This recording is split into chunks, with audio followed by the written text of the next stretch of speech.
the entire world. We're just preferring an alternative which has less conflict, more happiness, better fulfillment.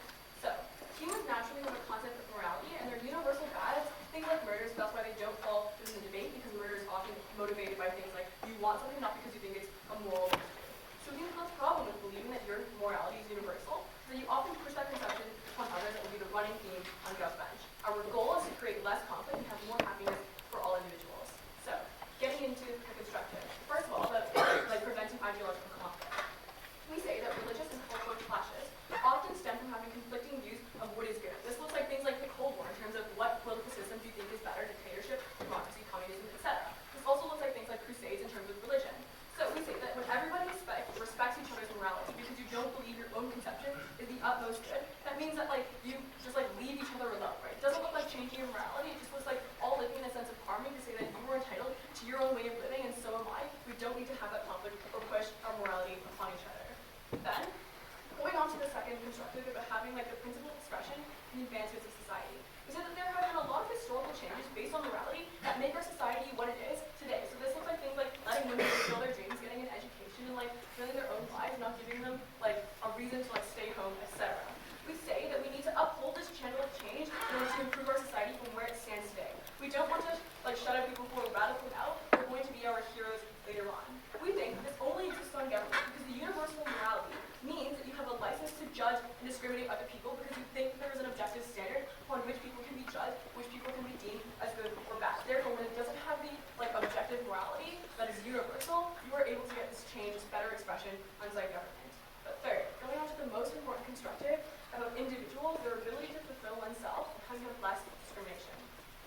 To some extent, we say that morality has been created by the elite who were decided by very arbitrary factors like money, what country they were born into, whether that country won wars, etc.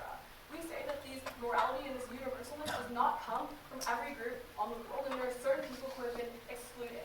Universal, like morality, also has a historical connotation of things like slavery, oppression, colonialism, because it was written by the people who did those things, who are now the victors in our current world. We say that people should be allowed to pursue whatever they think is right, and you suffer when you are being told that what you feel is wrong. Recognize that people are human. Everyone feels a sense of happiness, and they feel sadness because they're people.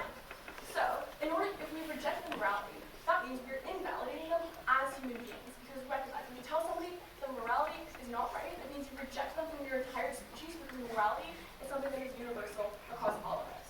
Therefore, we think that having a universal standard of morality necessarily excludes people, leads them to live much worse lives in the sense that they don't understand their own moral compass, they don't have a way to judge whether or not they think they fit in society, they will always question themselves. That paranoia is extremely hard to live under. But lastly, to support our case, I'd also like to talk about why we reasonably expect a safe society under our side of the house. Given that we've modeled that laws still exist, we also know that there is some sort of universal standard, not because it's there's a universality of morality, but because all humans feel the same thing, and essentially we don't want to be killed, we don't want other people to die. That means there's not going to be a rampage of killing and disorder in our society, and we can reasonably expect peace, as I told you. So at the end of the day, what matters most is the people who are going to suffer and have a universal morality just because they feel a different way. We don't say this because these people don't understand the concept of morality, because they're sociopaths. It's because they just have a different conception of the way that life is supposed to live. To invalidate those lives is to make everyone suffer. It shouldn't be a universal morality because it just doesn't exist in the sense that we are all individuals, and that should be recognized.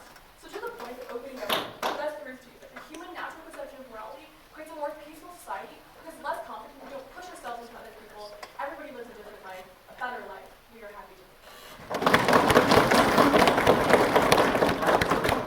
All right.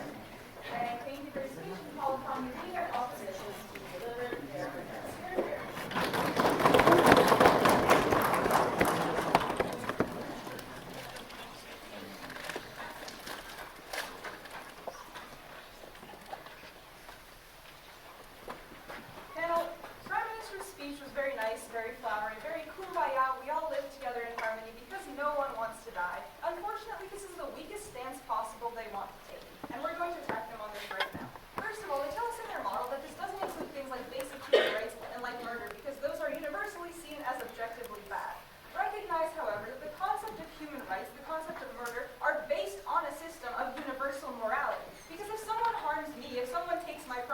and I say, well, now I get to murder them, that presumably they're not fine with that. They're fine with that on their side of the house, which means that you can't have things like laws in place punishing people universally for a certain action, because you don't have this concept of universal morality, because everything is relative, as was outlined in the motion. So we don't think it's fair for them to say, we still have human rights, people still aren't allowed to murder, we just don't want like other stuff, because we think it's the weakest stance possible they're going to take. Let's go into some quick other refutation of their points before I move on into my construction. Firstly, they tell us that murder is bad universally, but the problem with that is that historically it wasn't, and that's going to be some more direct class in my construction. But oftentimes, people aren't able to live in harmony simply because of this lack of universal morality. Rather, people are going to attack each other, people are going to kill each other in many different instances, as we've seen historically time and time again throughout historic societies. But on this idea of principle, right, that we need to allow people with radical views because their views might become correct in the future, like feminism, for instance, in the status quo, we currently have a system of universal morality. Despite this, numerous groups are still able to advance through society. We've seen historically, in the past couple of centuries, groups that have been historically disenfranchised were able to gain a strong foothold within their own societies. So we don't think that in any situation, the idea of a universal morality prohibits people from being able to obtain human rights. And I'm going to be talking about that more specifically in my first point of construction, personal advancement. So when you say that morality is relative, you are essentially saying that as long as I'm doing whatever everyone else is doing, it's perfectly fine. Because it's based on what everyone around you, it's all relative, therefore it doesn't matter whether I murder someone, because if everyone else in my neighborhood are also murderers, then presumably it's fine, it's all relative. But the problem with this is that it doesn't just extend to like foreign concepts like murder, it also extends to things like human rights abuses. Because historically there have been numerous groups that were disenfranchised, and if we think that if there hadn't been a system of universal morality, things like slavery would still be common today, because the very fact of human rights existing is based on a system of universal morality, is based on the principle that all human lives are equal, that all human lives have value. And we don't think that when you institute this principle of relative morality, you are not able to treat others as equals. We don't think that this in any way makes sense. But when you introduce things like universal imperatives, we think that people as individuals try to better themselves. Because when you have this ideal to strive towards, whether or not this is attainable, you still have an ideal to strive towards. You still say, I am not perfect, I can always be improved. What I am doing is not currently good because it is hurting others. But with the concept of relative morality, you don't have this at all. So we think what you're going to have instead is high rates of discrimination, because the people in power are going to be the ones writing these laws, are going to be the ones choosing what is relative, and no one is going to be able, I'll tell you in a second, to question their beliefs or values, because they are doing what they personally think is good, and no one else is telling them otherwise, so why should they be forced to question it? Yes? Would you believe that in the status quo, a universal code of morality is so token and symbolic that it doesn't actually matter? I don't think so, because I don't go around murdering people, so I think that's enough proof that universal morality actually works. Let's talk about this more in my second point of construction. Why universal morality specifically is the binding fabric of society, and its importance cannot be understated. Because before societies as we know them existed, life was dictated by what was good for you and maybe a small group of like your friends and family, right? It's evolutionary instinct to be able to choose what is best for you and a close group of people. This is why in no other animal society do we see the large number of people that we have, even within this room, working together, able to cooperate. Because cooperation relies on a system of shared myths, of shared values, of shared collective objectives. And since animals are not able to have that, since humans are uniquely the only groups of people that are able to have this shared collective idea of what is good and what is bad, that means that they are actually able to work together and cooperate in large groups of people, which directly gives them the ability to do things like create innovations. Because recognize that societies cannot advance in periods of turmoil. Societies can only advance when there is a certain amount of stability. And people are okay to do things like invent certain inventions which are not necessarily seen as critical or life-changing in the moment, but are of extreme importance later on in the future. The very idea of a system of universal morality is what allows people to actually work together. Because even if I am different from the people in the village next to me, the fact that we still believe in the same things is what allows us to cooperate and work together in large groups, is what allows us to be fundamentally what we deem today as human.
comes when people try to push their conceptions of what is moral onto others. People who believe that democracy is the best way, that believe that communism is the best way, believe that certain other things are the best way to live your life, and you try to push them onto others. That's when you inflict human rights abuses onto others, because that dogma tells you that you must do so. Then they say that, oh, there's a binding fabric to society. But people still can cooperate regardless of a universal conception of morality, simply because people have shared practical goals, like even if they don't necessarily have moral goals. For example, you all want to like help the economy.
morality fundamentally, why we think it's impossible for large groups of people to work together, or there be universal morality or a universal goal for those striving toward. Because recognize that all of the beginning societies in history were able to form because of the idea of religion, which is largely a universal morality. That is, thou shalt not kill if you serve your God. If you serve your king, who is your God, and you will be rewarded. I'm able to work together with my neighbor. I'm able to live together in huge civilizations and work on ground-based patterns because I know that we both believe in a universal morality to not kill each other. And what they say to this is, well, people have similar interests. But the thing is, in a world without universal morality, you never know whether your neighbor is out for you or not. You never know whether your neighbor is going to kill you and steal your winnings from the invention that you've been working on because of the fact that there isn't a strong, pervasive, universal dogma that says, thou shalt not kill, thou shalt not steal. On our side of the house, we think it's only possible for us to make amazing advancements where we can hear advanced answers, where we're able to fly across the world in less than 1 day because of the fact that we're able to work together, have all basic tenets, and trust others around us and build society as we know it today. So moving into a very brief representation of the remaining.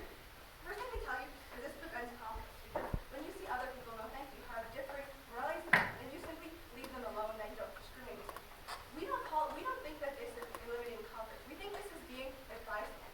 Because what they're saying is a world where communism exists, where dictatorships, where democracies exist, that all of them are valid in their own way because relative to each other, there's no good or bad. That means there's no motivation for you to step in to stop the Nazis from taking over Europe in time because of the fact that, well, we should all leave people alone, we should all have our own opinions. The idea of universal morality has largely been used to perpetuate human good by saying that we should get rid of dictatorships just because of the fact that their morals are bad. Because there's always greedy people, because there's always people that are going to be out to get you. We need to advance an idea of universal morality that says we can do better. So proud to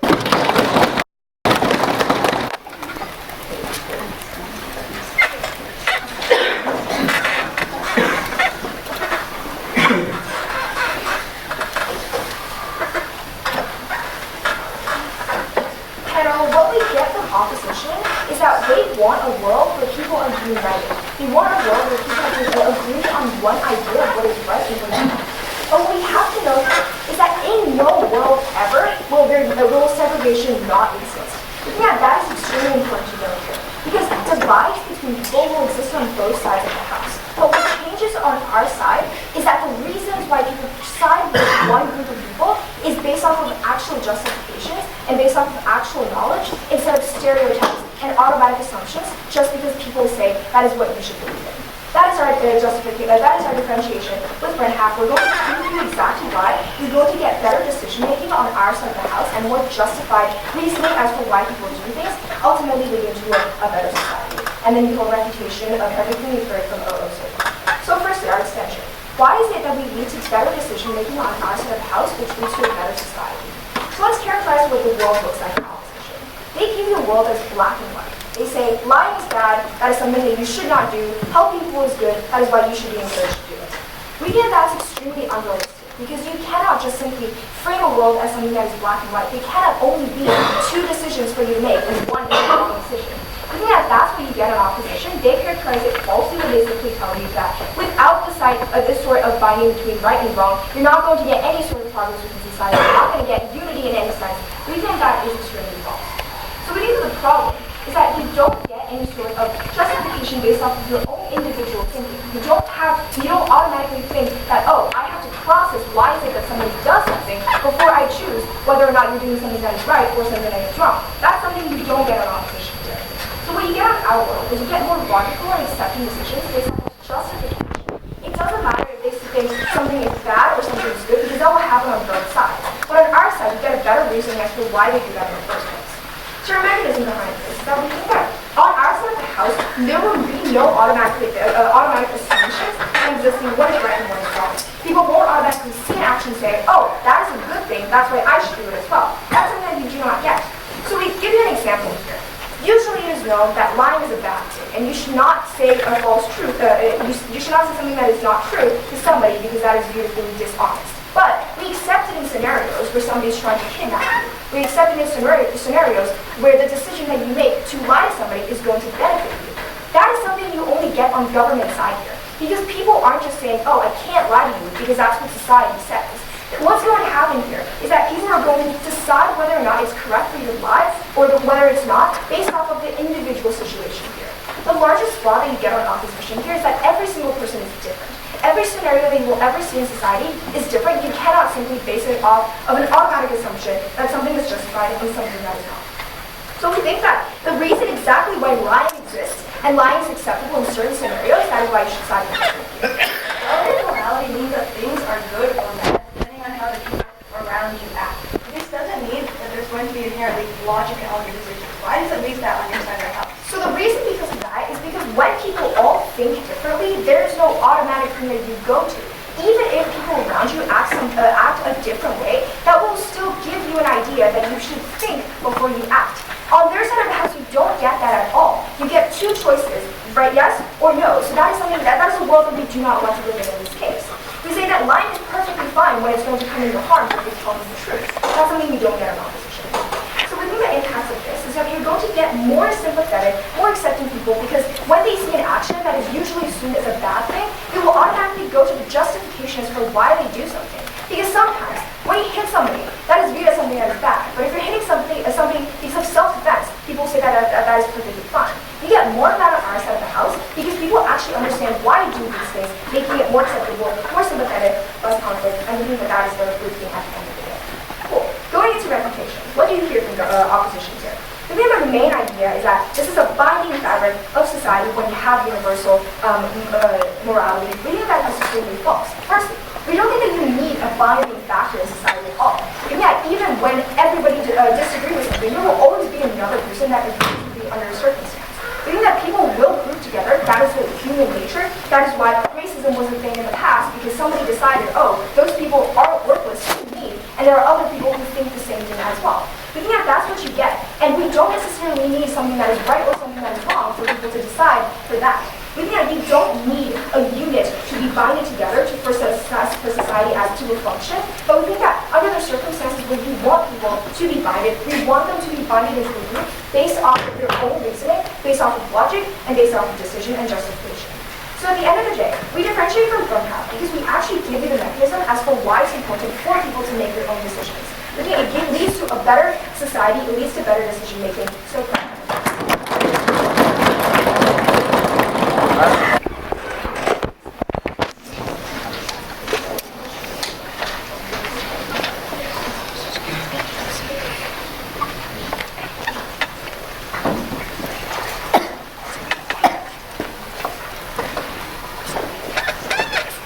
most of this debate has been centered around what exactly morality means on the outside.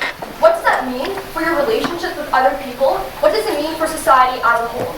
But what all the teams in this debate has missed is that morality is unique in the sense that it controls the individual. It controls our value system and how it defines our own happiness. Because there are different alternatives to getting things like utilitarian benefits for society. Things like setting laws, like OG clearly stated in their model, which like all the other teams like totally ignored. The fact that there are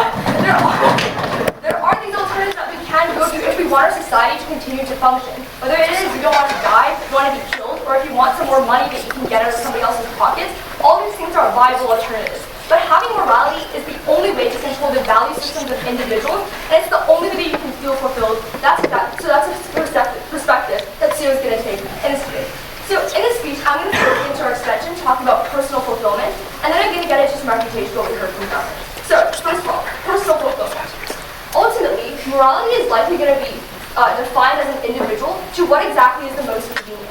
Because insofar as whenever we achieve what we think is the most moral, it becomes something that makes us feel really happy. You feel happy when you feel like you're a good person. And that means that when you now have control over what exactly your own value systems are, you're likely going to try to reap the most out of that. You're going to try to be happy all the time. So you're going to set the standard for what exactly does being moral mean to the lowest possible thing that you could possibly get. What does this mean? It means that in every aspect of your life, you're then going to start justifying every single thing as moral. Even if it's not objectively good, even if it did cause harm to somebody else or it didn't actually make you feel happy, you can make yourself think, I did something that was moral, and that's going to make me feel like a really good person. Now I'm going to have like a great life. All of these things are things that can be manipulated under government, and they never engage with this. Because now it looks like things, for example, when you get into a fight with your friend, it's okay because it's their fault. It's not my fault. I did the moral thing out of there. Because now there's no global standard that is holding people to account, and they're able to manipulate reality in whatever way they want so they can just be happy, so they can live in their fantasy world. What is this problem? The problem is that at the point where every single thing is happy in your life, it's to the point where nothing is actually happy. Because when you think that every single thing is moral in your life, that means that there actually is no purpose of you fulfilling other kinds of purposes of your life. In other words, you become numb to the feeling of what it actually means to achieve something because you've set the bar so low so every single thing is an accomplishment in and of itself. What is the difference when you have a universal standard that holds these people to account? What happens is that you push people to make sacrifices to get greater amounts of fulfillment within their life. I would draw the example here to taking care of children. So if one of the most common universal morality theories that like you should be a good parent, you should sacrifice things for your child. And it's not an easy thing to take care of a child. It takes like blood, sweat, and tears, like years and years of trying to guide your child in life. A lot of people sacrifice their jobs, they sacrifice huge parts of their own lives to dedicate to their children. This isn't something that reaps direct benefit, and it's not something that's easy.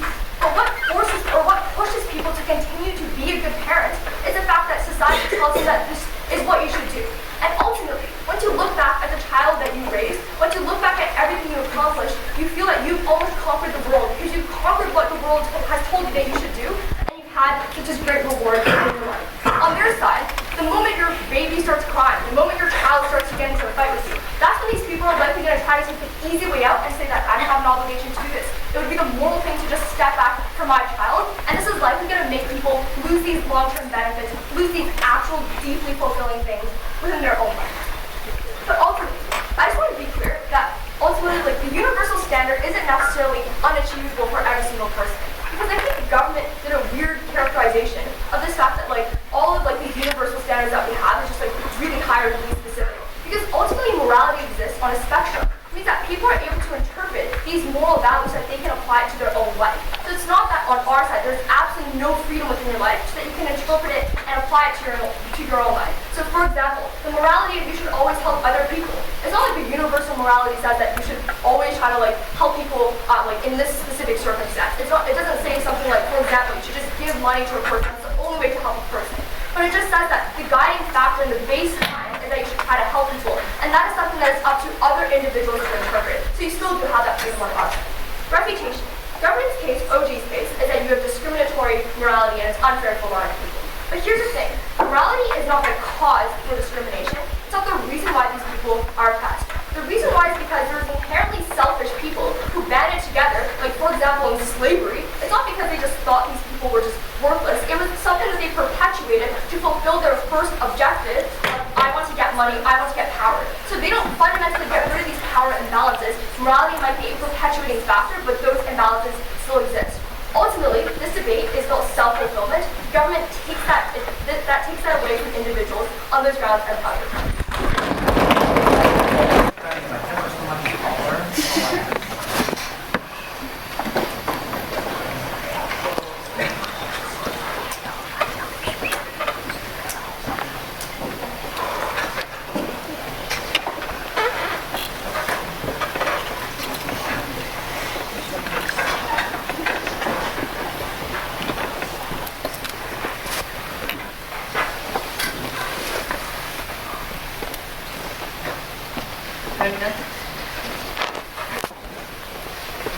Honorable Speaker, I think there is only one impact in our debate, and that is which side can provide better for society. So that's the funnel we'll be based on in my way.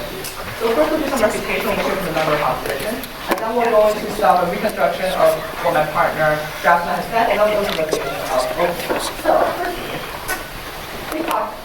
firstly, Angie tells us that you can manipulate yourself into thinking that everything is moral, therefore nothing is moral, and you set the bar super low, and you don't get anything out of your life.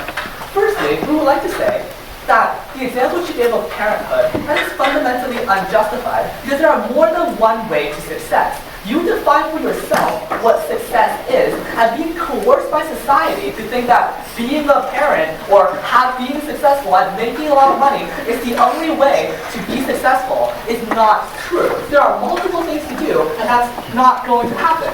Secondly, we talked about the importance of motivation, how you have to motivate yourself for change. We think that if you're being a parent because society is telling you to be a parent, all you're doing is jumping on the bandwagon of being a parent. That is not as strong, or fundamentally not going to give you as much fulfillment because you don't actually want to do that thing in the first place. Self-motivation is important, and it's something that's inherent in every individual, so we don't buy their point on how these people just manipulate reality for thinking that they are moral. And lastly, Angie tells us that morality is a spectrum and how you can apply that to your own life. That's the dumb case. So, you don't think how So now, let's see some response from opening. I will first have to point out, morality is not binding, which means that opening opposition's rosy world where everyone lives by the Bible is not going to happen. But even if we take the case of the best and say, everybody's living by the Bible, that universal morality is fundamentally flawed because if we are to live everything by the Bible, that means no gay marriage, no blood transfusions, and we kill cheating women by throwing stones at them. And encapsulates everything, which means that the idea of universal morality is fundamentally flawed because it leaves all its exemptions and it doesn't change as society grows. Note how change of morality is extremely difficult. First of all, if you are to subscribe to their opening opposition's absolute belief of universal morality, that means that individuals are fundamentally incapable of changing that system. It's universal. There are no individuals, which means that changing this Bible Testament system where we throw rocks at women is fundamentally impossible. Secondly, even if we are to say that there are still individualistic impulses, I'll take you in a moment, you'll have to change the universal right of an entire population, and we just don't think that's going to happen. The only way that you get change society is to talk to our side of the house, where you have different rallying ideas and how they can conflict and form to transform society for the better. How much you agree? In the status quo, there exists a system of universal morals. Despite this, people are still able to seek advancement within their own lives. Why is it so important that morality is viewed as relative if that means I can just ignore what society is telling me to do? But that's, your whole case is that morality is universal and everyone has to subscribe to them. So if you don't subscribe to them, then you're going against your own case. That's the main contradiction that we don't understand from opposition. So now let's go to some refutation of what we hear from opening.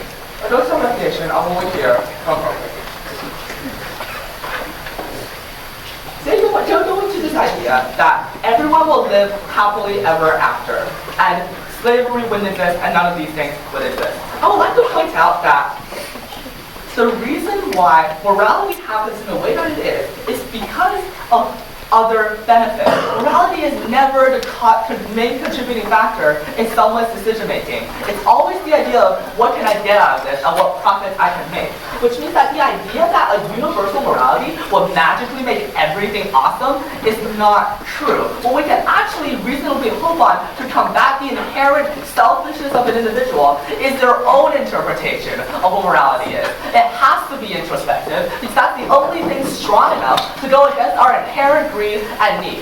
For example, I really want to win this tournament and I'm not stabbing opposition right now because I have my own morality that killing is bad. That is not going to be as strong as it is forced onto me by some universal doctrine. So, we believe that Jasmine is the only person in this round of debate who actually tells you why justification matters.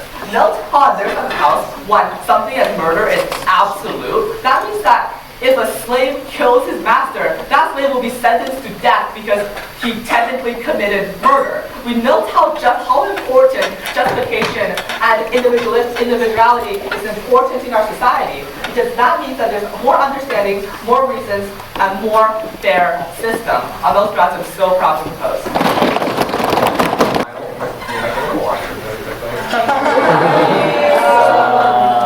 I would say no. Hold it for 5 minutes. It's almost over. Almost over.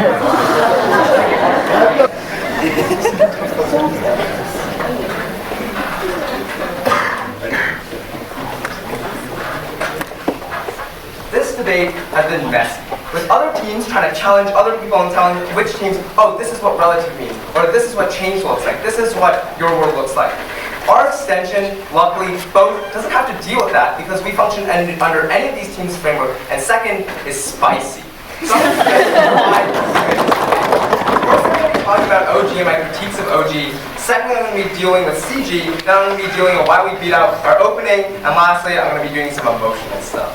So, opening. Like, I just want to start off. I think they took, like, OO was right to put up. They took a very boring case. They essentially advocated for the SQ. Because what the SQ looks like is you have your extremes, which are universal, and then you have this gray area, which is relative, right? And I think to that extent, they made a very boring case when they're just like, we're just going to take the SQ because we want to keep these extremes, we think they're good, right? But whatever, we'll hold into that model anyways. But the second thing I want to talk about quickly, and I forgot my paper up there, but it's what are we actually talking about relative in this case? Because OO seems to have a different conception of relative than everyone else in this space. But so far, most of the clash, most of the analysis happened under this definition.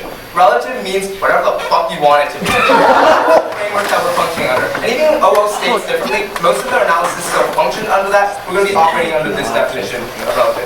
So back to OG. So I think they took a pretty boring case, but then I have a couple qualms with them. Firstly, they say, oh, ideological conflict, you don't have to work with others, right? Or you don't have to conflict with others, you don't have to like try to change people. But there's this huge problem here. It's because they look at ideology and the way and morality in a vacuum. But in reality, morality affects everything that we do, affects every single decision that we make in our lives. So it's not exempt for them to say we won't have conflict because people won't bother each other, because ultimately people interact with each other. This is a society that OO points out is built on collaboration, but more importantly interaction. Is that none of us are in a vacuum from each other. So my morality affects the way that I treat every single one of you, that affects your quality of life, so forth. But the other issue I have with OG is they talk about how you have less discrimination, less dogma, more acceptance of change, right? And I want to say, like, why change? Because some things we think are just objectively good, and I don't think it's fair to include. Now I want to get on to CG, right? So what do we get under CG? We get mad clash with our extension. Because what they say is, you know, morality is all about introspection, and you think about it hard, and you make these crazy decisions, but at the end of the day you become smarter. But what's the problem with that? It's because note that we make these tough decisions in order to fit what we think our moral framework should be with a universal moral framework. And she explains to you why, when you don't have that universal moral framework, your moral framework can be whatever you want it to be. You don't have to make tough decisions. You don't have to choose about what's right. Because what's right is whatever you want to be right. Right? It's simple. On their side, morality is completely malleable. There's no need to think about it at all, because it can be whatever you want it to be. If I do it, it is right. And that's what the world on government looks like. Okay? But then they talk about coercion. Right? But I think it's a mistake to say that people in a universal morality will always have competing frameworks of morality, and then they're going to be coerced into the universal one. Maybe that's true to some extent, but usually when you have a universal system of morals and what is right and what is wrong, people tend to adopt that because that's what they grow up. So we don't think that this is necessarily coercive in the sense you're forcing them to change their framework, but moreover, you're forcing them to adhere that the framework that they grew up in and set for themselves. And lastly, I just want to talk about the society, because every other team in this debate has talked about society, how societal impacts are the greatest. But our extension focused on the individual, because the individual, at its root, is the basis for society. Is that if you destroy the meaning of life for individuals, you make individuals less happy, they are less likely to contribute to society, but moreover, because society is made up of individuals, even if you say you have broad societal impacts, if people themselves are unhappy, we don't think that's valid. I'll take a POI. Okay. Okay. In a system of universal morality, the elite manipulate morality so that people can't be happy on the basis of who they are. At least on our side, the oppressed can find fulfillment in the first place, even if their standard of that fulfillment is lower. Yeah, but then the elite who are in power and have their relative sense of morality can do shit to all these people because they still have power. It doesn't matter if they try to force them to different frameworks. They have power to influence these people. On to my emotional stuff. Okay, extension, right? The first thing Angie says is moral frameworks shift to what is most convenient, because there's two things humans do, is we don't like guilt and we don't like doing hard things. So that way, when you have a malleable moral framework, you make things convenient for yourself, so you can have both. But on our side, people have to make a choice, because often you can't have both. You can't do something that is both easy, but also you don't have to feel guilty about it, and you have to make a choice. And the effect of that is that when we make that choice, when we make a difficult choice to do the moral thing, there's a deep level of satisfaction that we feel. And it's not something simple as achievement or shallow as I'm a good person, but it's something that I can't really describe, but I know every single one of you in this room has felt. It's that we made a sacrifice to do what is good. Because at the end of the day, we're animals because we do what is easy, but we're humans because we strive to do what is good.